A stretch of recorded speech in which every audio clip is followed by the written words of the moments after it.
Sir சாக்லேட்டில் வித புதுசாக வேணும் போதையெல்லாம் வந்து பயன்படுத்தப்படுறாங்க. சாக்லேட் வந்து போதை மாத்திரை தான் பயன்படுத்தப்பட்டு சாக்லேட் மாதிரி சாப்பிட்றாங்க. இந்த சமுதாயத்தை கண்காணிக்காத அரசு, இந்த அரசு இருந்து என்ன பலன்? எங்கே பார்த்தாலும் வெட்டு வெட்டு வெட்டு வெட்டு வெட்டு டெய்லி வந்து அந்த காட்சியை பார்க்காம இருக்க முடியல. ரத்த காட்சியை பார்க்காம இருக்க முடியல.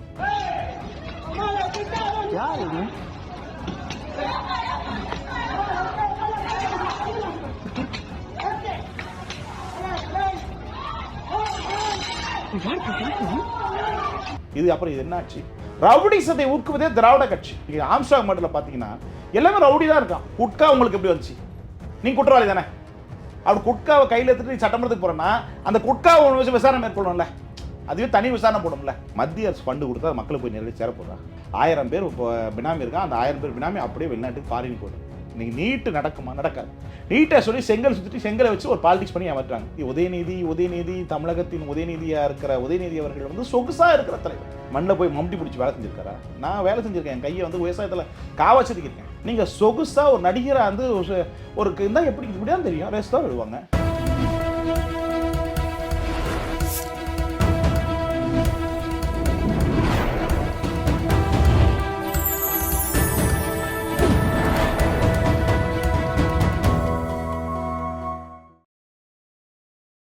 சார் வணக்கம் சார். வணக்கம் தமிழ் தாய் உறவுகளுக்கு. சார், திமுக 3 ஆண்டுகள் ஆட்சி முடித்து 4வது ஆண்டில் வந்து பயணிச்சுட்டு இருக்கு. இதுவரை அவங்க அறிவித்துள்ள திட்டங்கள் எல்லாம் மக்களுக்கு பயனுள்ளதாக இருக்குன்னு நினைக்கிறீங்களா, இல்லை பயனற்றதாக இருக்குன்னு நினைக்கிறீங்களா? நிச்சயமாக இந்த திட்டங்கள் எல்லாம் வரவேற்க தகுந்த திட்டம், திமுக குடும்பத்திற்கு ஏற்ற திட்டம். அதாவது இதுவரை வரலாற்று இல்லாத அளவிற்கு ஒரு மோசமான ஆட்சிக்கு எடுத்துக்காட்டு 3 விஷயம் நான் சொல்கிறேன். தமிழ் புதவன் திட்டம் வர்றதில் தொடங்க போகிறாங்க. 6வது 12வது படித்த அரசு பள்ளிக்கூடத்தில் படித்த மாணவர்கள் வந்து கல்லூரியில் வந்து இது பண்ணுறப்போ 1000 ரூபா கொடுக்குற திட்டம். அது வந்து விரயமான திட்டம். அதுக்கு அடுத்து வந்து பார்த்தீங்கன்னா மூவலூர் ராமலிங்க அம்மையாருடைய புதுமை பெண் திட்டம் 1000 ரூபா கொடுக்குறாங்க. அதுவும் அந்த பெண்களுக்கு இளம் கல்லூரி மாணவிகளுக்கு வந்து பார்த்தீங்கன்னா திட்டம் ஃபெயிலரான திட்டம். அதுக்கடுத்து நான் முதல்வன் திட்டம், அருமையான திட்டம். தமிழகத்தில் காணொலி மூலமாக 100 மாணவரை வைத்துக்கொண்டு வகுப்பு சொல்கிறதில் விளையாடிட்டு இருக்காங்க, கேம் விளையாடிட்டு இருக்கான். அந்த கல்வி வந்து வேஸ்டான திட்டம். அது வந்து பார்த்தீங்கன்னா ஆந்திராவில் இருக்கிற கேரளாவில் இருக்கிறவர்கள் வந்து ஜூம் அந்த கல்வி ஏதோ சொல்லித்தராங்க. ஸோ ஆங்கிலம் வந்து என்ன சொல்கிறாங்கன்னு இவங்களுக்கு புரியல.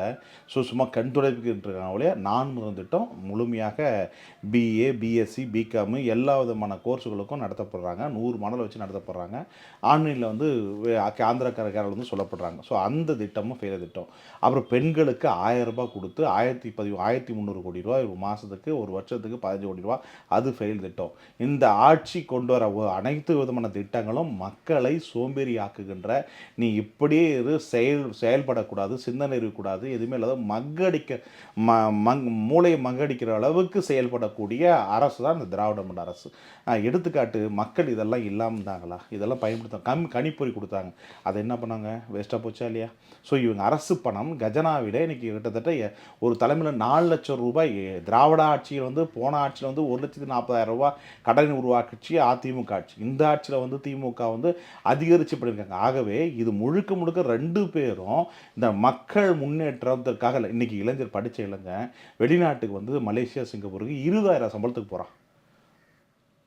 இந்த மாதிரி அனாவத்தமாக வேஸ்ட்டாக கொடுக்குறதெல்லாம் இது பண்ணி ஒரு திட்டத்தை உருவாக்கி, தொழில் ஃபேக்டரியை உருவாக்கி இளைஞர்களுக்கு வேலை வாய்ப்பு கொடுக்கலாம் இல்லையா? எத்தனை இளைஞர்களுக்கு படித்து வருகிற, வருடாந்திரம் வருகிற 1,40,000 பேர் ஒரு வருஷத்துக்கு படித்து வரானா, அத்தனை பேருக்கு எத்தனை அரசாங்க வேலை வாய்ப்பு கொடுக்குறீங்க? தனியார் வேலை வாய்ப்புனால எத்தனை மறைமுக வெளிமுகம் எத்தனை வேலை வாய்ப்பு கொடுக்குறீங்க? ஸோ இந்த அரசு யாருக்காக இந்த அரசு நடக்கிறதுன்ற புரிதல் இல்லாமல் புரிதல்னா திமுகவுடைய அமைச்சர்கள், திமுக குடும்பத்தில் இருக்கிறவர்களுக்காக நடத்தப்படுகின்ற அரசாகத்தான் இருக்கிறவுடைய, குறிப்பிட்ட நபர்களுக்காக தான் அரசு இயந்திரம் நடந்து கொண்டு இருக்கிறவுடைய, ஏழை எளிய சாமானிய நடுத்தர மக்களுக்கான அரசு நடக்கிறதா வருத்தமாக இருக்குது. ஏன்னா அவருக்கான திட்டம் வந்து ஒழுங்காக இல்லை. அவங்க திட்டத்தை என்ன, இந்த 1000 ரூபா கொடுக்குறது அப்படி கொடுக்குறது திட்டம் கிடையாது. பொருளாதாரத்தை ஊக்குவித்தல், விவசாயம் செய்யணும்னா விவசாயத்தின் மென்மையை ஊக்குவித்தல், இப்படி பல்விதமான விஷயங்களில் லோ கிளாஸ் பீப்புளும் மிடில் கிளாஸ் பீப்புளும் ஒரு காலத்தில் பிரெஞ்சு புரட்சி என்ற வந்து 3 வகையாக பிரிக்கப்படுறாங்க. நோபல்ஸ், கிளர்ஜி, காமன் பீப்புள் என்று 1975 பிரெஞ்சு புரட்சி உருவாது. அப்போ பிரிக்கப்படுறாங்க. அது மாதிரி வந்து இங்கே உயர்தட்டு மக்கள், நடுநிலையான மக்கள், கீழே இருக்கிற மக்கள், இந்த 2 தரப்பு மக்கள் தான் கீழே இருக்கிற மக்கள், நடுத்தர மக்களும் அவங்க தான் முன்னேற்றம் வந்தால் தான் பொருளாதார நாடு முன்னேற்றம் வல்லரசு நாடாகும். அப்படின்ற போது அவர்களாக இருந்து கொண்டிருக்கிறார்கள். இனத்தின்பால் சண்டையிட்டு கொண்டிருக்கிறார்கள். பொருளாதார வளர்ச்சி பெறாமல், கல்வி வளர்ச்சி பெறாமல் இருக்கிறவர்கள் பின்தங்கி கொண்டே இருக்கிற போது எப்படி நாடு முன்னேறும்? அவர்கள் வாக்களிக்கக்கூடிய நபர்கள். ஆகவே அவர்கள் சோம்பேறியாக்கப்படுகின்ற திட்டங்கள் தான் திராவிட மாடலின் திட்டங்களாக பார்க்குறேன். எடுத்துக்காட்டுக்கு திருவண்ணாமலையில் அரசு ஆர்ட்ஸ் கல்லூரியில் அங்கே ஒரு பேராசிரியர், பெயர் சொல்லுவோம்ல, ஒரு பேராசிரியர் மனம் வருத்தப்பட்டு பேசுகிறார். கல்லூரி மாணவர்கள்லாம் தவறுதலாக பயன்படுத்துகிறாங்க. ஒரு உடை, நடை, முடி திருத்தங்கள் அத்தனையும் சரிவர இல்லாமல் இருக்கே, சமுதாயம் சீர்கிட்டு போயிட்டு இருக்கிறதே, ஐயோ இந்த சமுதாயத்தை பார்த்து கூனி குறுகி வெட்கப்படுவதற்கு நான் அப்போ ஆசிரியர் பயணத்தில் இருந்தபோது இதை மாதிரி ஒரு மாணவர்களை நான் பார்க்கவில்லை, படிப்பது தெரியல, இந்த அளவுக்கு ஒரு மோசமாக இருக்குது, எப்படி இந்த இளைஞர்கள் நாளை சமுதாயத்தை விடுவில இருக்க போகிறாங்கன்றத ஒரு பேராசிரியர் கூனி குறுகி என்னிடம் பேசினார். அது தமிழ் மக்களுக்கும் தமிழுக்கு கேடு. அப்படின்ற போது இந்த அரசு எதை நோக்கி போகிறது கேள்விக்குறியாக இருக்கு இல்லையா? ஒன்று நமக்கான அரசாக இருக்கணும், இல்லை மக்கள் அரசு. யாருக்கான அரசு இல்லாமல் இவங்க கையூட்டு பெறுகிற அரசு இன்னொரு விஷயம், நான் வெட்கப்பட்ட விஷயம், கலைஞருடைய ஆட்சியில், அண்ணாவுடைய ஆட்சியில் கூட அதிகாரிகளுடைய ஆட்சி நடக்கலை. இங்கே முழுக்க முழுக்க அதிகாரியுடைய ஆட்சி நடக்கிறது. இது மக்கள் ஆட்சியா? இது மக்களுக்கான ஆட்சியா? திராவிட மாடல்னா என்ன? திராவிட மாடல் என்ன சொல்லி தருகிறது? இந்த சமுதாய சீர்கேடுகளையும் குடிப்பதையும் கஞ்சா குக்கைன் அதை சொல்கிறாங்க, பேராசிரியர் சொல்கிறாங்க, சார் சாக்லேட்டில் புதுசாக வேணும் போதையெல்லாம் பயன்படுத்தப்படுறாங்க, சாக்லேட் போதை மாத்திரைகள் தான் பயன்படுத்தப்பட்டு சாக்லேட் மாதிரி சாப்பிட்றாங்க அப்படிங்கிறதான் சொல்கிறாங்க. அப்படின்னா இந்த சமுதாயத்தை கண்காணிக்காத அரசு, இந்த அரசு இருந்து என்ன பலன்?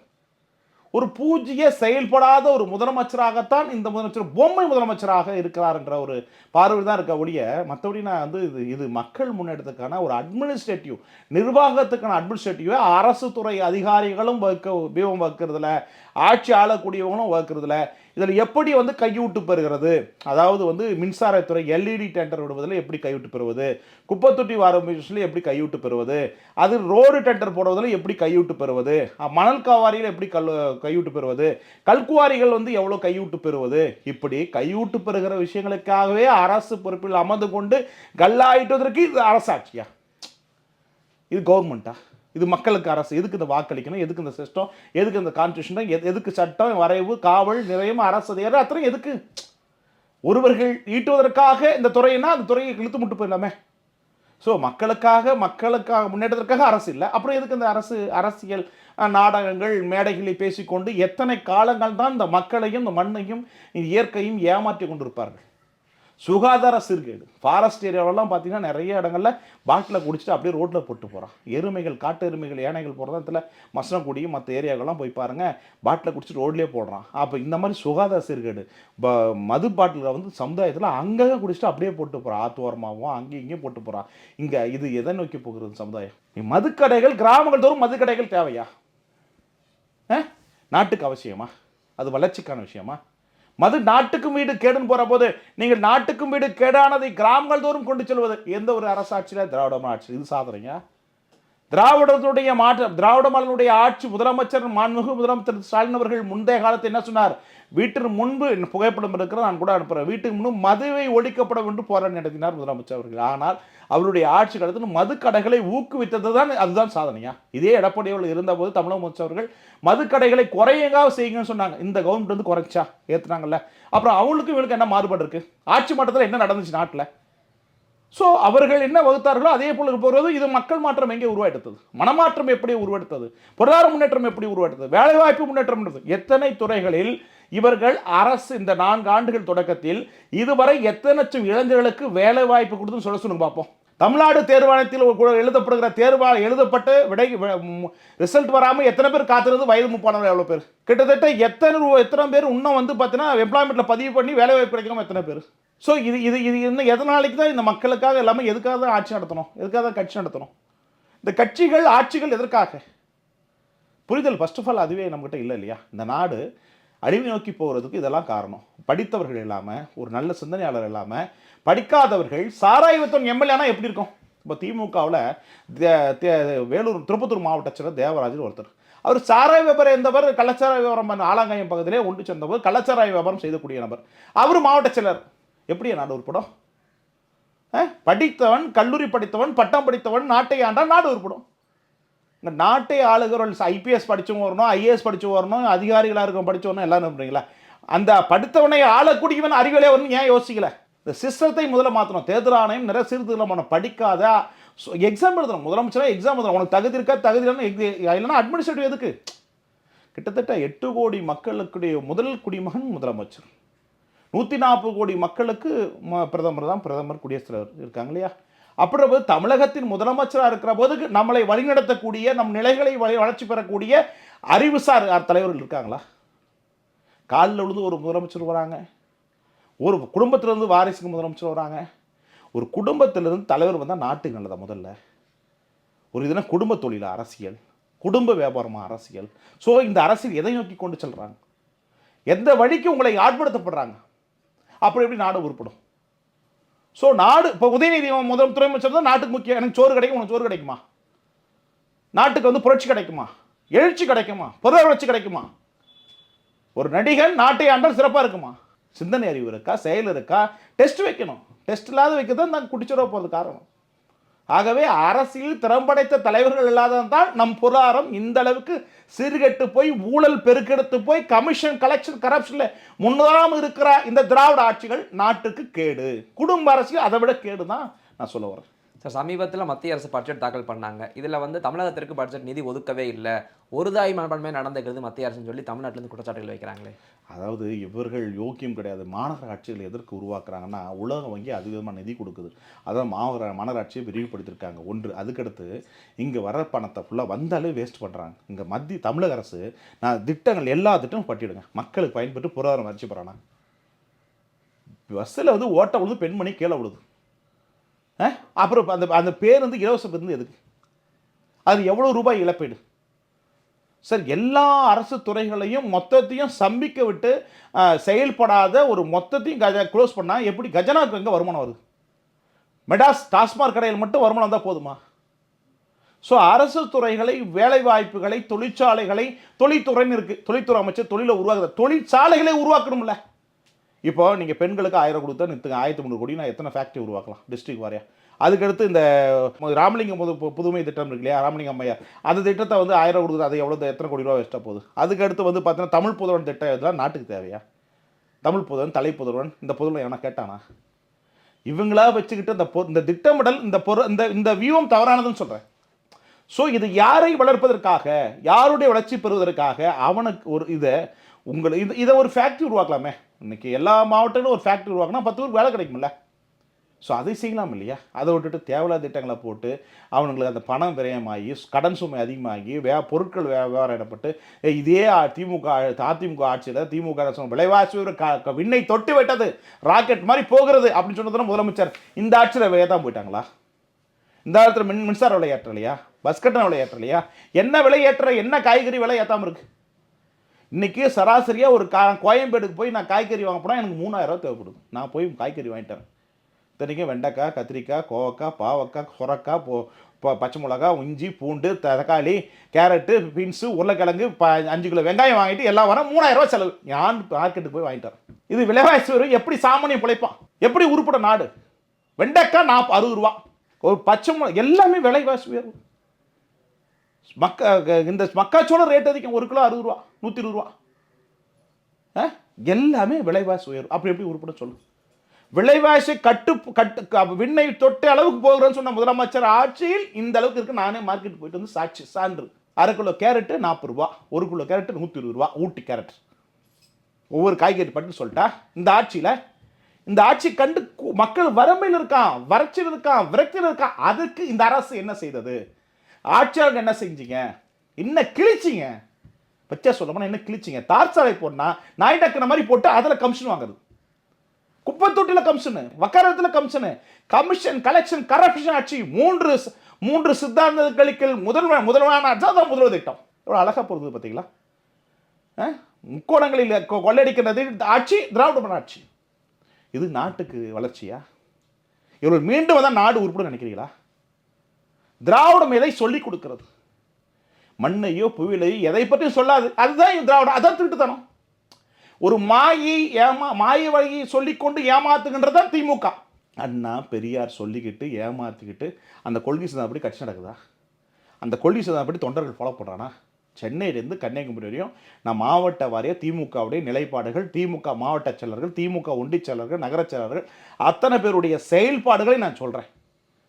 எந்த இடத்துலாம் டெண்டர் எடுக்கலாம், எந்த இடத்துலாம் கமிஷன் வாங்கலாம், எப்படிலாம் சமாளிக்கலாம், அதுக்கு வெள்ளைச்சோலையமாக போட்டுக்கிட்டு இதுக்கு ஒரு பொழப்பு திராவிட மாடல் ஆட்சி. மானங்கெட்டா பொழப்பு. இதுக்கு நான் செத்து போகலாம். இதுக்கு நீ பேச சொல்லிட்டு நான் ஆட்சிக்கு வரேன், இதை ஓட்டுக்கு வர காசு கொடுத்து வாங்குறது. நீ நேர்மையானவராக இருந்தால் எதுக்கு பணம் கொடுத்து ஓட்டு வாங்குறீங்க? ஸோ நேர்மை தவறு தானே இருக்கீங்க. அப்படின்னா இந்த அரசு ஆட்சியும் அரசு பதவியில் பிடிப்பதற்கும் நீங்கள் கைவிட்டு வாங்குறது மக்களையும் கலைச்சி குற்றவாளியாக்குறாங்களே, மக்களையும் உளர்வாதியாக்குறாங்களே. இந்த சிஸ்டத்தை எவ்வளோ கரெக்ட் பண்ணுறாங்க பாருங்கள். அப்போ எப்படி உங்களுக்கு உருப்படும்? சார் அப்படி பார்க்குற உங்கள் கேள்விக்கு நான் வரேன். மத்திய அரசு ஃபண்டு கொடுத்தா மக்களுக்கு போய் நேரடி சேரப்போதா? அதையே அதை திட்டம் வந்துச்சுன்னா அதையே அப்படியே கான்செப்ட் பண்ணி ஒரு கமிஷனை வாங்கிட்டு அந்த கமிஷன் வாங்குற போனால் 1000 பேர் இப்போ பினாமி இருக்கான். அந்த 1000 பேர் பினாமி அப்படியே வெளிநாட்டுக்கு ஃபாரின் போய்டும். ஸ்காட்லாந்தில், நெதர்லாந்தில், லண்டனில், துபாயில், ஹாங்காங்கில், சிங்கப்பூரில், மலேசியாவில் எல்லா நாடுலையும் பணம் போயிடும். இங்கே தமிழை பிச்சை எடுத்துக்கிட்டு கோமணம் கட்டிட்டு தெருவோடு தான் போகணும். ஐயா அம்மா பிச்சை போடுங்க, திராவிட மாடல் ஆட்சி, திராவிட ஆட்சியால் எங்கள் 70 ஆண்டு காலமாக எங்களை சுரண்டி விட்டார்கள், இனத்தையும் மொழியையும் உணர்வையும் சொல்லிக்கொண்டு எங்கள் உணர்ச்சியை பயன்படுத்தி கொண்டு ஏமாற்றி விட்டார்கள். ஆகவே நாங்கள் தெருவோடு ஏந்துகிறோம். உணவில்லை, உடை இல்லை, பொருளாதாரம் இல்லை, வேலைவாய்ப்பு இல்லை, கல்வி இல்லை, சிறுத்தமான தார்சலை இல்லை, மருத்துவ வசதி இல்லை, இப்படின்னு சொல்லி பிச்சை எடுக்கிறதா? இதுதான் திராவிடம் ஆட்சியா? திராவிடம் எதை சொல்லுகிறது? திருட்டுத்தனத்தை எத்தனை ஏமாத்திட்டு இருப்பீங்க? நீங்கள் நீட்டு நடக்குமா? நடக்காது. நீட்டை சொல்லி செங்கல் சுற்றிட்டு செங்கலை வச்சு ஒரு பாலிடிக்ஸ் பண்ணி ஏமாற்றுறாங்க. அதையும் கேட்குற என் சாமானிய மக்கள், அவனுக்கு அரசியல் இந்த பித்ராட்டங்கள் தெரியாத மக்கள், இவங்க மேலே சீட்டிங் அவனுக்கு தெரியாது. சிஸ்டத்தை அப்படி வகுத்து வச்சுருக்காங்க, சீட்டிங் பண்ணிட்டு இருக்காங்க, ஏமாத்திட்டு இருக்கிறதா அரசியலாக தமிழ்நாட்டு அரசியல் இருக்குது. இது அரசியல். அது இந்த உலக நாடுகளில் அரசியல் எப்படியெல்லாம் நடந்து கொண்டு இருக்கிறது. ஆனால் இங்கே தமிழகத்தில் அரசியல் எப்படி நடந்து கொண்டு, இப்படிப்பட்டதுக்கு ஃபண்டு கொடுத்தா கொள்ளடிப்பான். எது கொடுக்கணும்? கொடுக்க கூடாது. மக்களுக்கு அப்படியே போய் லைவாக போய் சேருதா? சரி ரைட்டு, உங்களுக்கு நான் வரேன். இன்னைக்கு தங்கம் விலை 4000 ரூபா குறைஞ்சிருக்கு. இது யாராவது பற்றி பேசினாங்களா? மத்திய அரசு திட்டத்தில் தங்க விலை இன்றைக்கி வந்து பெண்களுக்கு மகிழ்ச்சியாக ஏற்கக்கூடிய தங்க விலையை வந்து மத்திய அரசு குறைச்சிருக்கு. இது யாரோ வரவைத்தாங்களா? அது யாரோ சொன்னாங்களா? சொல்லுங்கள். தங்க விலை குறைச்சிருக்காங்க இல்லையா? இந்த அரசு வந்து என்ன விலை குறைச்சிருக்கு சொல்லுங்கள். இந்த அரசு வந்து ஏற்றிருக்க இறக்கிருக்கு, குறைச்சிருக்கா? ஸோ அப்படின்னா மத்திய அரசு குறை சொல்கிறதுக்கு இங்கே என்ன இருக்குது? ஸோ மத்திய அரசு நிதி ஆயோகத்தை வந்து போய் வந்து பேசணும், ஆங்கிலத்தில் பேசணும். அந்த அண்ணாமலை சொன்ன விதத்தில் நான் உடன்படுறேன். அந்த இடத்துல போனால் ஆங்கிலத்தில் பேசப்படணும். அவன் ஹிந்தி தெரியணும், ஆங்கிலம் தெரியணும். இங்கே போய் திமுறா போயிட்டு நான் இப்போ எம்பி போய் டெல்லியில் உட்காந்துட்டு பார்லிமெண்ட்டில் என்னங்க பேச்சு அதெல்லாம்? ஹிந்தி இன்னும் திமுறா பேசிட்டு இருக்கு, எம்பிங்க பேசிட்டு இருக்காங்க. அப்படி எப்படிங்க உங்களுக்கு வணக்கம் கொடுப்பான்? ஸ்டாலின் அவர்கள், கலைஞர், ஜெயலலிதா, எம்ஜிஆர் இவர்கள் வந்து மத்தியிலே அரசியல் தொடர்போடு இருந்தார்கள், அரசியல் செய்தார்கள். இன்றைக்கு இருக்கிற திரு ஸ்டாலின் அவர்களும் எடப்பாடி அவர்களும் அரசியலை இழந்து விட்டார்கள். தமிழ்நாட்டை தாண்டி போகாத தலைவர்கள் நம் தலைவர் வண்டுமுருகன் தலைவர் தான் இந்த தமிழக முதலமைச்சர் எடப்பாடி ஆட்டும். எடப்பாடி ஓமலூர், சென்னை, அதோட முடிச்சுட்டார். அரசியல முடிஞ்சு போச்சு. இவரை நம்பி ஒரு கூட்டம். தேசியத்தின் தொடர்பு இல்லாத ஒரு மாநில தலைவர், மாநில கட்சி என்ன பிரயோஜனம் சொல்லுங்க? சரி, இப்போ அண்ணாமலை இதுக்கு டெல்லி போகிற பற்றி ஊடகங்கள்லாம் பேசுகிறீங்களே. டெல்லிக்கு போய்விட்டார், அந்த கவர்னர் போய்விட்டார், அடுத்து பரபரப்பு. இந்த ஏடிஎம்கே தலைவர் எடப்பாடி போய் டெல்லிக்கு போனால் ஏதாவது பரபரப்பு தான்? தமிழ் ஸ்டாலின் அவர்கள் போன பரபரப்பு தான்? ஒரு எதிர்பார்ப்பு உருவாக்குது இல்லை? அந்த எதிர்பார்ப்பை கலைஞர் ஜெயலலிதா காலத்திலே அதை உருவாக்கி அரசியல் செய்தார்கள். ஆனால் இதை செய்கிறார்களா இவர்கள்? எடப்பாடி சென்னைக்கும் ஓமலூருக்கு போயிட்டா நீ ஆட்சி பிடிச்சிட முடியுமா? இன்றைக்கு இந்த ரிசல்ட்டு இவ்வளோ விஷயத்து வரும், தோக்குன்னு நல்லாவே தெரிஞ்சே தோக்குறது தலைவனா? இன்னைக்கு மாவட்ட கூட்டம் போட்டு இது கூட்டம் போட்டாலும் சரியாயிடுமா? எம்ஜிஆர் ஜெயலலிதாவுக்கு பிறகு அந்த கட்சி தேய்பிரியாவிட்டு தலைமை கேள்விக்குறியா இருப்பாங்க, தேய்பிரியா போயிடுச்சு. திமுக கூட்டணியோடு இருக்கிற போது அந்த வலுவாக இருக்கிறது. அதிமுக பொறுத்தர கூட்டாண்மையோடு ஆட்சி அமைக்கலன்னா எடப்பாடி ஆட்சி பிடிக்க முடியாது. இது தமிழ்நாட்டுடைய நிலவரம், கல நிலவரம். எடப்பாடி வந்து தனி ஒரு ஆளாக உருவெடுத்து ஆட்சி பிடிக்க வாய்ப்பில்லை. சரி, அவர் நம்பி எந்த கட்சி போகணும்னு நினைக்கிறீங்க? பெரிய கூட்டணி அமைக்கணும்னு சொல்கிறாருல்ல, எந்த கூட்டணி அமைக்க போகணும்னு நினைக்கிறீங்க? தேமுதிக அங்கே இருக்கு வந்துடும், பிஜேபி சைடு வந்துடும், பாமக அங்கே பிஜேபி சைடு இருக்குது, எல்லாமே இருக்கும்போது ஏடிஎம்கே தனியாக தானே இருக்குது. ஒன்று 5 அமைச்சர் வந்துட்டா எடப்பாடிக்கு எது என்ன ஆகும்? எடப்பாடி பிஜேபியோட சரண்டர் அடையணுமா இல்லை வந்து இப்படி இருந்தால் வெற்றி பெறுமா? சொல்லுங்கள். நீங்களே ஆங்கராக கேள்வி கேட்குறீங்க, நான் பதில் சொல்கிறேன். கேள்வி பதில்னு ஒரு தலைப்பில் வைக்கிறோம். ரைட். எடப்பாடி எதிர்காலம் என்ன ஆகும் சொல்லுங்கள்? கேள்விக்குறியாகும். ஏன்னா இவர் மத்தியிலே தொடர்பு இல்லாமல் அரசியல் செய்தானா வெற்றி பெறுவது கடினம். இது வந்து ப்ராக்டிக்கலாக புரிஞ்சுன்னா, கலைஞர் வந்து சர்க்காரே கமிஷனர் இருக்கிற போது இப்போ காலில் ஐயோ நான் வந்து தயவு செஞ்சு விட்டுருங்க, என்னால் தாங்க முடியாது, நான் ஆளை விட்டுருன்னு சொல்லி இந்திரா காந்தி கூட்டணி வச்சவர் தான் கலைஞர். சர்க்கரை கமிஷன் வந்து கோணிப்பை இல்லை, அது இல்லை, கமிஷன் என்னாச்சுன்னு சொன்னவர் தான் கலைஞரே. கலைஞரை ஆகச்சிறந்த அறிவாளி, அரசியல் ஊர்ன ஒரு எழுத்தாளராக, பேச்சாளராக, பன்முக சிந்தனையோடு இருக்கிற ஒப்பார்மிக்க கலைஞர் ஒரு கண்ணை வைத்துக் கொண்டே உலகத்தை சாய்த்த கலைஞருக்கே அந்த நிலைமைன்னா மற்றவங்களாம் எங்குத்து மூளை சொல்லுங்க. எடப்பாடி அந்த இடத்துல இது பண்ண முடியுமா? இங்கே ஊழல் எத்தனையும் குச்சி மடியில் கனமாக இருக்காங்க, திமுக எல்லாம் தப்பிச்சிட முடியுமா? அப்படின்ற போது ஏன் வந்து இப்போ உங்களுக்கு கவர்னர் மாற்றணும் ஒரு கேள்வி வச்சுங்க. கவர்னர் எதுக்கு மாற்றணும்? இவங்க கையெழுத்து போட்டான்னா கொள்ளடிப்பாங்க. ஸோ இன்னும் கையெழுத்து போடாத ஒரு கவர்னர் நாட்டுக்கு போட்டால் நல்லது. இந்த இப்போ இருக்கிற ரவியை ஆளுநரை விட இன்னும் டஃப்பாக இருக்கக்கூடிய ஆளுநர் போட்டால் தமிழ்நாட்டுக்கு நல்லது. கொஞ்சமாவது காப்பாற்றப்படலாம். இல்லைன்னா மொத்த பணமும் கஜானாவில் பணம் அடுத்து எதிர்காலத்தை கேள்விக்குரிய ஆக்குகிற ஒரு அரசாக திராவிட கட்சிகள் இருந்து கொண்டு இருக்கிறதா நான் பார்க்குறேன். சார், தொடர்ந்து திமுக ஆட்சியின் மீது குற்றச்சாட்டுகளை சொல்லிக்கிட்டே வரீங்க. இப்போ இந்த சமயத்தில் 42 கோடி செலவில் கார் பந்தயம் நடத்த போகிறாங்க. அதுவும் தனியார் நிறுவனம் நடத்தக்கூடிய அந்த கார் பந்தயத்தை தமிழக அரசு ஏற்று நடத்துது. இது சரின்னு நினைக்கிறீங்களா? இந்த நேரத்தில் தமிழகம் முழுக்க அனைத்து இடங்களும் பிச்சைக்காரர்கள் அதிகமாக விட்டாங்க. பிச்சைக்காரர்கள் மறுவாழ்வு கொண்டு வந்தவர் கலைஞர் அவர்கள். அந்த திட்டத்தை கூட அந்த ஃபண்டை தூக்கி போட்டுருக்கலாம். 42 கோடி ரூபா வந்து இது விரயம் செய்யப்படுகிறது. ரைட், தப்புல நடத்தலாம். ஏன்னா உதய ஸ்டாலின் அவர்கள் வந்து சொகுசு காரில் போகிறார், தமிழக முதலமைச்சர் அவர்கள் சொகுசு காரில் போகிறார், ரேஞ்ச் ரோவர் கார்கள், அப்புறம் வந்து பார்த்தீங்கன்னா பென்ஸ் கார்கள், அப்புறம் வந்து டொயேட்டோ அந்த லேண்ட் க்ரூஸ் கார்கள், இப்படி பல்வேறு விதமான சொகுசு கார்களில் போகக்கூடிய சொகுசு தலைவராக இருப்பதனால், அவர்கள் பொருளாதாரத்தில் மிதமஞ்சு இருப்பதனால், பெரிய அரசு வாழ்க்கை வாழ்வதனால் அவர்களுக்கு தேவை. நாட்டுக்கு தேவையான்னு கேளுங்க. நாட்டு மக்களுக்கு தேவை. வீர விளையாட்டு கபடி எங்கே போனது? இங்கே சிலம்பாட்டம் எங்கே போனது? அந்த கலைகளை ஊக்கிறதுக்கு 42 கோடி ரூபா கொடுத்துருக்கலாம்ல. இசை, நாடகம், கூத்துக்கள் நம் நாட்டினுடைய பெருமைக்குரியது. அதுக்கு நீ ஃபண்டை ஒதுக்கலாம்ல. ஏன் ஒதுக்கலன்னா சொகுசு தலைவர்கள். உதயநிதி தமிழகத்தின் உதயநிதியாக இருக்கிற உதயநிதி அவர்கள் வந்து சொகுசாக இருக்கிற தலைவர். அவருக்கு கஷ்டப்பட்டுருக்காரா? மண்ணில் போய் மம்டி பிடிச்சி வேலை செஞ்சுருக்காரா? நான் வேலை செஞ்சுருக்கேன். என் கையை வந்து விவசாயத்தில் காவ செதுக்கியிருக்கேன். கஷ்டம் தெரியுங்க. விவசாயியாக வாழ்ந்திருக்கிறேன், வழக்கறிஞராக வாழ்ந்திருக்கிறேன், அரசியல்வாதியாக வாழ்ந்திருக்கிறேன், அரசியல் ஆய்வாளராக வாழ்ந்திருக்கிறேன், அரசியல் வகுப்பாளராக இருந்து கொண்டிருக்கிறேன். கலைஞர் வந்து பேச்சாற்றல், எழுத்தாற்றல், பன்முகத்தன்மை கொண்டவர் போல் வாழ்ந்தவர் கலைஞர். அதுபோல் விவசாயக்காரனாக, எழுத்தாளனாக, பேச்சாளனாக, என்ன அனைத்து விதமான துறைகளும் வித்தராக நான் உருவெடுத்து கொண்டு இருக்கேன். அது மாதிரி நீ என்ன கற்று வந்த? உதய ஸ்டாலின் என்ன கற்றுக்கிட்டீங்க? நீ போய் மம்முட்டி பிடிச்சி விவசாய கஷ்டம் தெரியணும், ஒரு மூட்டை சுமக்குனா தெரியும். நீங்கள் சொகுசாக ஒரு நடிகராக வந்து ஒரு இருந்தால் எப்படி இப்படி தான் தெரியும். ரேஸ் தான் விடுவாங்க. தமிழ்நாடு முழுக்க அடுத்து விடணுன்ற மக்கள்லாம் பிச்சை எடுத்து கொண்டு வரும். அப்போ தான் தெரியும். ஏன்னா இவங்க வந்து இவர்களுக்காக ஆட்சி நடத்துகிறாங்க, மக்களுக்காக அல்ல.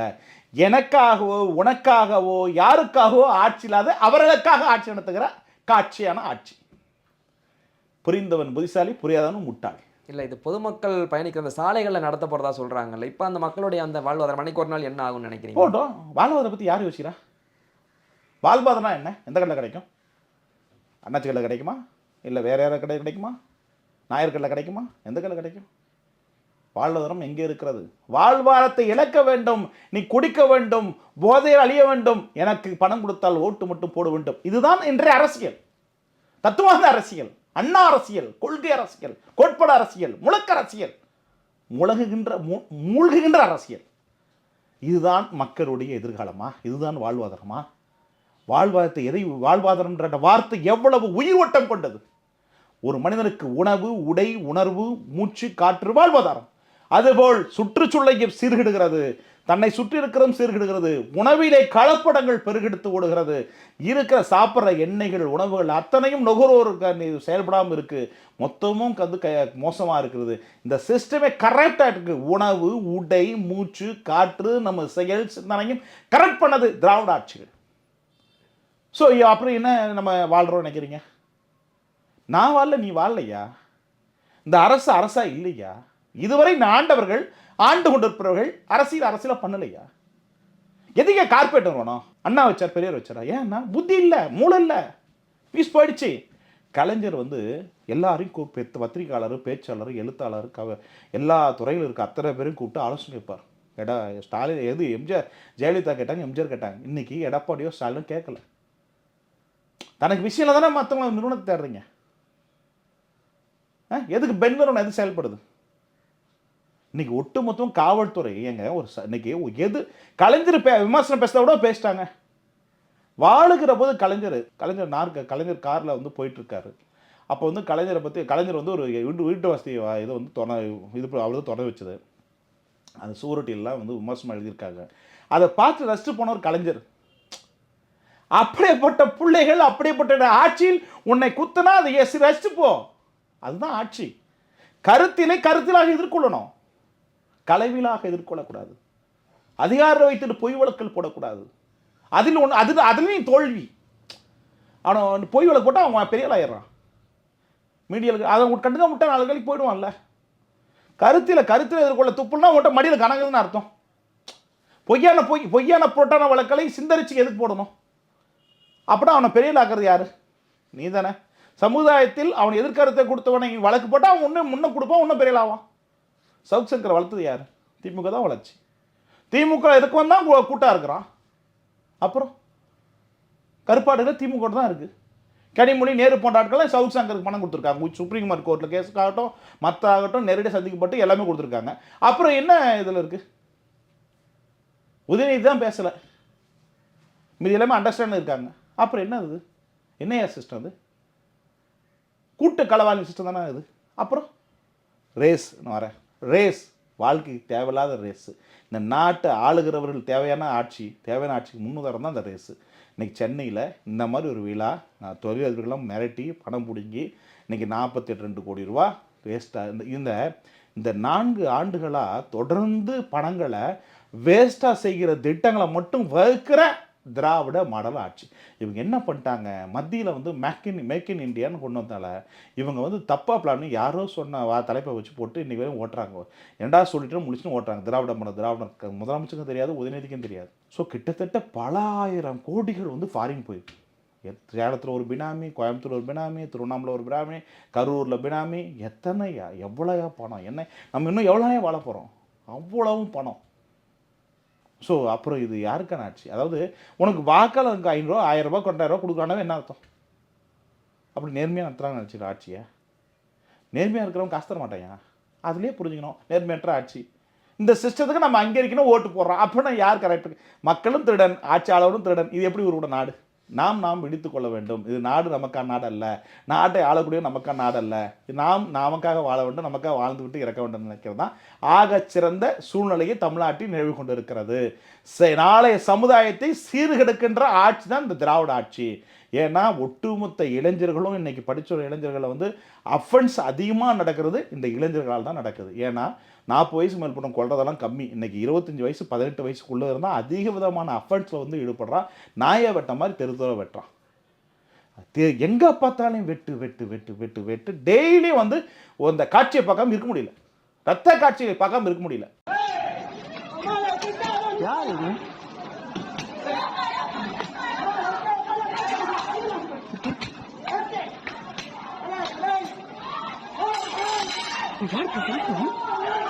இது அப்புறம் இது என்ன ஆச்சு? காவேரியும் தென்பெண்ணையும் ஓடிய நம் மண்ணில் இன்றைக்கு ரத்த நதிகளாக ரத்த ஆறுகளாக ஓடுகிறது குற்றவாளிகளால் கூலிப்படைகளால். இதை உருவாக்குறது திராவிட கட்சியினுடைய சாதனையா? ரவுடிசத்தை ஊக்குவதே திராவிட கட்சி. திமுகவில் சென்னையிலிருந்து கன்னியாகுமரி அதிகமாக ரவுடிகள் தான் வந்து ஆட்சி பொறுப்போம். நகர செல்லரா வட்ட செல்லரா இன்னைக்கு அரசியலே வந்து ரவுடிகளே கூட போச்சு. இதை வந்து ரவுடிசம் கட்சி திமுக. சரி, இன்னைக்கு ஆம்ஸ்டாங் மாடலில் பார்த்தீங்கன்னா எல்லாமே ரவுடி தான் இருக்கான், எல்லா கட்சியும் தான் இருக்கான். அப்புறம் அரசியலே அதையே வகுத்து வச்சிருக்காங்க. நல்ல விதத்துக்கு வரலையா அரசியலுக்கு? நேர்மையான அரசியல் கொடுக்க முடியலையா? இங்கே 25 கோடி 10 கோடி செலவு பண்ணால் எம்எல்ஏ எம்பின்ற போது அப்புறம் எங்கே நேர்மை கிடைக்கும்? ஸோ மொத்த சிஸ்டம் கெட்டு போயிருக்கேன். எப்படி உருப்படும்? ஆகவே நானும் நீயும் பிழைத்துக் கொள்ள வேண்டும் என்றால் விழித்துக் கொள்ள வேண்டும் தான் நான் சொல்கிறேன். சார், இப்போது திமுக 2021 ஆட்சி இருக்கும்போதே பல திட்டங்களை அறிவித்தாங்க. அதே மாதிரி இப்போ 2024 மக்களவைத் தேர்தலையும் 40 எம்பிகள் போனால் அவங்களுக்கு எல்லா திட்டங்களையும் நாங்கள் சொல்லுவோம் செய்வோம்னு சொன்னாங்க. நிறைவேற்றுவார்கள் நினைக்கிறீங்களா? அவங்க மறந்து ரொம்ப நாளாச்சு. நீ எப்படி நிறைவேற்றுவாங்க சொல்லுங்கள்? திமுக தேர்தலுக்குள்ள ஒரு விஷயம் சொல்லிட்டா, மோடி அவர்கள் எங்கே போனால் திருக்குறளை பேசுகிறாங்கன்னு சொல்கிறாங்கல்ல. நான் கேட்குறேன், திமுகவுடைய மண்டல மாநாடுகளில், மாநில மாநாடுகளில், அனைத்து மாநில மாநாடுகளில் திருக்குறளை தேசிய நூலாக்கப்பட வேண்டும் தொடர்ந்து வந்து ஒவ்வொரு தேர்தல் வரைக்கும் சொல்ல போகிறீங்களா? இதுவரை ஏன் செய்யலை? சரி, இவர்கள் சொல்லப்பட்ட 15 வருஷமா டிஸ்கவரி ஆஃப் இந்தியா நேரு இருந்தபோது, அதுபோல் இந்த திருக்குறளை தேசியமாக்குனா 15 காங்கிரஸ் கட்சி கூட்டணியில் இருந்தபோது 15 அமைச்சர்கள் பெற்றன. அன்னைக்கு நீட்டுக்கு கையெழுத்து போட்ட உங்கள் அமைச்சர் காந்தி செல்வன் இருக்கும்போது இந்த திருக்குறளை ஈஸியாக புத்தகம் தேசியமாக்கலாம்ல. அப்போ என்ன தூக்கிட்டு இருந்தீங்களா? குபேரம்மா தூக்கிட்டு இருந்தீங்களா? இப்போ 40 பேரும் போய் எங்கள் பார்லிமெண்ட் என்னையா பண்ணிருக்காங்க, கற்றுட்டு இருக்காங்கய்யா. எங்கள் மக்களுக்கு இதில் ஃபோட்டோ செக்ஷன் கொடுத்துருக்காங்க. எங்கள் மக்கள்கிட்ட நாங்கள் போய் குரல் கொடுத்தோம். அதனால் என்னையா பிரயோஜனம்? நாட்டுக்கு என்னையா பிரயோஜனம்? மக்களுக்கு என்னையா பிரயோஜனம்? எதையா கொடுக்குது இந்த அரசியல்? பத்திரிகை செய்தி கொடுத்துட்டா உங்கள் நாட்டுக்கு பொருளாதாரம் வந்துருமா? பொலிட்டிக்கல் லாபி பண்ணுறாங்களா? பொலிட்டிக்கல் லாபி பண்ணாமல் எப்படியா ஒன்று நடக்கும்? தேசிய லாபியே இங்கே இல்லையா? ஜெயலலிதா கலைஞர் போயிடுச்சியா? ஸ்டாலின் வரும், எடப்பாடி வரும், கேள்விக்குறி ஆயிட்டாங்கய்யா. இப்போ அண்ணாமலை தாண்டி தேசிய அரசியல் இங்கே யார் இருக்கா? அப்படி எப்படி உங்களுக்கு லாபி தமிழ்நாடு முன்னுக்கு வரணும்னு நினைக்கிறீங்க? கூட்டணி நினச்சி பாருங்க. காங்கிரஸ்க்கு யாரோட கூட்டணி வச்சாங்க? ஜெயலலிதா கூட்டணி வச்சாங்க. இங்கே தேசிய அளவில் ஒற்றுமை இருக்கா? இவங்க ராகுல் காந்தியே பிடிச்சிட்டு அழுதுட்டு இருக்காங்க. ராகுல் காந்தி ஓடுற குதிரையா? இதே கலைஞர் வந்து வாஜ்பாய் பிரதமர் எடுத்துக்கிட்டு கூட்டணி வச்சு அமைச்சர் பதவி கண்டு என்ஜாய் பண்ணார்ல. நல்ல திட்டங்களை கொண்டு நாற்கழிச்ச திட்டம் கொண்டு வந்தாலும் அது அப்போ தான் கொண்டு வந்தாங்க. எந்த திட்டம் நல்லது? டிஆர் பாலு இதெல்லாம் வந்து கொண்டு வந்தார். அப்படி போது கொள்கை வேறு கோட்பாடு வரும்னு சொல்லிட்டு ஒரு கூட்டணி வச்சு பண்ணாங்க, லாபி பண்ணாங்களா? பொலிட்டிக்கல் லாபி தவற விட்டாங்க தானே. அப்புறம் இந்த இடத்துல வெற்றிடம் உருவாயிடுச்சா இல்லையா? அப்புறம் இந்த அரசியல் எங்கே பண்ணுறான்னு நினைக்கிறீங்க? அரசியலாக கூட செய்யல. தமிழ் அமைச்சருக்கு ஏன்னா மொழி பிரச்சனை இருக்குது. அவர் வந்து பேச முடியாது. பேச்சுக்களை ஆங்கில புலமை கிடையாது, இந்தி புலமை கிடையாது. அப்படி போது அங்கே கஷ்டம். அண்ணாமலை சொன்ன உண்மை. ஸோ அப்படி படித்தவங்க ஒரு டிகிரி படித்து குறைஞ்சபட்சம் 5 மொழிகளில் வந்து ஒரு 3 மொழியே ஹிந்தி இங்கிலீஷு தெரிஞ்சவனும் வேணும். குறைஞ்சபட்சம் ஹிந்தி இங்கிலீஷ் தெரியணும். தெரியாத நீ ஆட்டாடு என்ன பிரயோஜனம்? ஒரு மத்திய அமைச்சர் எப்படி பேசுவேன்? ஆங்கிலம் தெரியாது, ஹிந்தியும் தெரியாது அப்படின்னா ஹிந்தி போடா. ஆனால் ஹிந்தி உஸ்கு நடத்தல வந்து ஹிந்தி கிளாஸ் பாட புத்தகம் இருக்கும். ஹிந்தி கிளாஸ் நடத்துவாங்க, பசங்கள்லாம் கற்றுக்குவாங்க. கணிப்பொருளுக்கு ஹிந்தி நல்லா தெரியும். ஆனால் பார்லிமெண்ட் வேறுமனே என் தாய்மொழி செம்மொழி என் மொழி என்ன ஏற்படுத்து? எவ்வளோ நாள் தான் ஏமாத்துறது? பீகார் இருக்கிற போது நிறைய பேருக்கு ஹிந்தி சொல்லி கொடுத்தாங்க. ஹிந்தி கிளாஸ் மயிலாப்பூருக்கு டீச்சர்கிட்ட ஹிந்தி கிளாஸ் எடுத்துக்கிட்டாங்க. டீச்சர் பேர் சொல்லவா? அங்கே போய் தமிழ் எவ்வளோ சீட்டிங் அரசியல் சீட்டிங். சார், போன அதிமுக ஆட்சியில் திமுக இப்போதைய முதல்வர் ஸ்டாலின் அவர்கள் 18 எம்எல்ஏக்கள் குட்கா பாக்கெட்டுகளை உள்ளே கொண்டு போனாங்க சட்டமன்றத்துக்குள்ள. அப்போ வழக்கு தொடர்ந்தாங்க உரிமை மீறல் அப்படின்னு சொல்லிட்டு. ஆனால் இவங்க ஆட்சி வந்த அப்புறம் உரிமை மீறல் செல்லாதுன்னு அறிவிச்சாங்க. ஆனால் நேற்று ஜூலை 31ஆம் தேதி உரிமை மீறல் செல்லும்னு உயர்நீதிமன்றம் சொல்லிருச்சு, விளக்கம் கேட்டிருக்காங்க. இதை எப்படி பார்க்குறீங்க? அப்போ நடந்தது என்னென்னா, விஜயபாஸ்கர் இருந்தபோது சேட் அவர்கள் வந்து பார்த்தீங்கன்னா 100 கோடி ரூபாய் வந்து பேரம் பேசப்பட்டு தமிழ் அமைச்சர் இப்போ இருக்க தமிழ் அமைச்சர் அப்போ எதுக்கிட்டு அப்போ கொடுக்குறதுக்கு எல்லாம் இது பண்ணாங்க. அப்போ வந்து கொடுக்காம விஜயபாஸ்கர் தடுத்துட்டு அவர் நான் அங்கே எது கொடுக்குறீங்க நம்ம கொடுக்க நான் பார்த்துட்டு சொல்லிட்டு அவர் வாங்கிட்டார். அதனால் என்ன பண்ணால் சரி நான் கேட்குறேன், இந்த குட்கா உங்களுக்கு எப்படி வந்துச்சு? நீங்கள் குற்றவாளி தானே? அப்படி குட்காவை கையில் எடுத்துட்டு நீ சட்டமன்றத்துக்கு போகிறேன்னா அந்த குட்காவை விசாரணை மேற்கொள்ளணும்ல. அதுவே தனி விசாரணை போடும்ல. குட்கா நான் வந்து உடல் உறுப்புகள் கேடு அப்படி வந்து தீங்கானது வைக்கக்கூடாதுன்னு சொல்கிறீங்க இல்லையா? அந்த குட்கா உங்களுக்கு எப்படி கிடச்சி? நீங்கள் எப்படி வாங்கினீங்க? உங்களுக்கு எப்படி கொடுத்தாங்க? இந்த விசாரணை ஏன் எடுக்கலை? இதே தனி ஒரு விசாரணை போடணும். 18 எம்எல்ஏக்கு முன்னாடி தனி விசாரணை போடணும். சரி, அதாவது ஏன்னா இப்போ வந்து கஞ்சா குக்கைனு இப்போ மித்து கெத்து புத்து என்ன கருமாந்திரமோ எல்லா கருமாந்திரமும் நாட்டில் பரவிட்டு இருக்கு. கமிஷன் கரெக்டாக வருது. திமுகங்கிறவன் தான் இருக்கிறான். குறிப்பாக அங்கே இஸ்லாமத்தை சேர்ந்தவர்கள் தான் திமுக. சையத் இப்ராஹிம் மட்டும் இப்போ மாட்டின ஒரு பாயத்தான் எல்லாம் பாயாக மாட்டுறாங்க. அப்புறம் என்னது இது? அவங்க ஆட்சி கட்சி விட்டு நிற்கிறாங்க. இது எல்லாம் அப்படின்னா கூடாரம் வந்து இங்கே தான் இருக்குது. ஸோ உயர்நீதிமன்றம் தப்பு இருக்குது. உயர் நியாயமாக தானே கேட்டிருக்காங்க. உயர்நீதிமன்றத்துக்கு தப்பு கிடையாது. இப்போ வந்து ரைட்டுன்றாங்க. இவங்களுக்கு அதே சொல்கிறேன், இவங்களுக்கு வந்தால் தக்காளி சட்னி இவங்களுக்கு அர்த்தம். அதாவது எப்படினாலையும் பட்டியடிக்கூடிய கட்சி தான் திமுக கட்சி. சந்தர்ப்பத்துக்காக இரு கட்சி. இன்றைக்கி சமூக தரமாகட்டும், அனைத்து விதமான இதாகட்டும், இவர்கள் தேவைக்காக பயன்படுத்த தொண்டனாகட்டும், தொண்டன் குடும்பம் ஆகட்டும், எல்லாமே இவங்க தேவைக்காக பயன்படுத்துகிறவங்க இல்லையா? இன்றைக்கி கட்சிக்கு மாங்கன்னு உழைக்கிறானே, அவன் என்னையா ஆகிறான்? ஒரு தலைவன் ஆகிறானா, ஒரு கவுன்சிலர்னா, சேர்மன் ஆகிறானா, எம்எல்ஏ ஆகிறானா? சாதாரண ஒரு பெண்மணியே அழகு கண்டவர் ஜெயலலிதா அம்மையார். அதுபோல் இவங்க சாதாரண சாமானிய ஒரு ஆள் எம்எல்ஏ எம்பி சொல்ல பார்க்கலாம், ஒரு பஞ்சாயத்தில் சேர்மன் சொல்ல பார்க்கலாம். எல்லாம் மிட்டா மராசு தொடர்ந்து ஒத்தனே. அப்போ எப்படி இது உருப்படும்? ஸோ அப்படின்ற போது இந்த இது கரெக்டானது. 18 ஆளுங்களும் அவங்க சஸ்பெண்ட் செய்யப்படணும். அவங்க மேலே சட்டப்படியே நடவடிக்கை தான் நான் எதிர்பார்க்கணும் ஒழிய இந்த முன்னியை விட இந்த அரசு வந்து சரி ரைட் நீங்கள் சொல்கிறீங்களே, இந்த ஆட்சியில் வந்து இது உங்கள் கட்சிக்காரன் தானே வந்து இதில் மாட்டியிருக்கான் 70 கோடி. இப்போ எல்லாம் அந்த டெல்லியில் மாட்ட கூட விட்டுருங்க. இப்போ லேட்டஸ்ட்டாக போட வர மாட்டேன்ல, அது எந்த கட்சிக்காரன்? எது கட்சி விட்டு நிற்கிறீங்க சொல்லுங்கள்? உங்கள் கட்சிக்காரன் தானே? 70 கோடி ரூபா உண்மை தானே? அப்புறம் நீங்கள் உங்கள் குற்றவாளிகள் கூடாரமே திமுக தானே? அப்புறம் நீங்கள் மற்றவங்க பேச என்ன தகுதி இருக்கிறது? திராணி இருக்கிறது, தெம்பு இருக்கிறது. தமிழ் தான் சொல்லுவார் அந்த வார்த்தையை. நான் கேட்குறேன், என்ன இருக்குது? ஸோ தப்பு தானே? அப்புறம் தப்பை உணரணும் இல்லையா? அப்புறம் நீங்கள் ஆட்சியை விட்டு போகணும் இல்லையா? அதெல்லாம் நாட்டுக்கு நல்லது, வீட்டுக்கு நல்லது, நமக்கு நல்லது. அப்புறம் எனவே இந்த கட்சி குற்றவாளிகளை ஊக்குவின்ற கட்சி திராவிட முன்னேற்ற கழகம். நன்றி. இந்த சேனல் 5 தமிழில் சப்ஸ்கிரைப் பண்ணுங்கள், லைக் பண்ணுங்கள், ஷேர் பண்ணுங்கள். ரொம்ப நல்ல சேனல், மக்களுக்கான ஒரு சேனல். நீ கட்டாயமாக பகிருங்க. நன்றி.